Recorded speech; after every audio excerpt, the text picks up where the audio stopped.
Le candidature poi saranno 9, con megapolista, perché appunto il segretario Tajani me lo ha chiesto, come ha ricordato prima Fabio,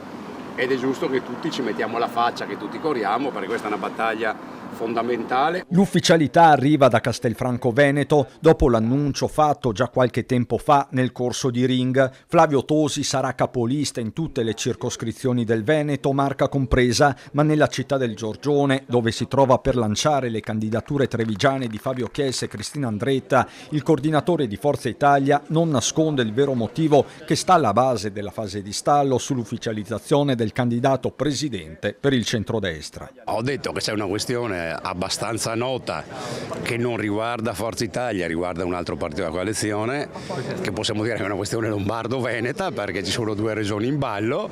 e quindi aspettiamo che venga risolta questa questione che, ripeto, non è un problema del nostro partito. Insomma, il destino del Veneto è collegato a doppio filo con la Lombardia. Se Fratelli d'Italia cede Venezia, pretende Milano, Giorgia Meloni, stando in discrezioni di palazzo, non si accontenta di mere rassicurazioni verbali. Quanto a Forza Italia, in attesa di definire le liste entro una settimana, si presentano i due nomi di punta nella Marca. Si parte da Castelfranco, città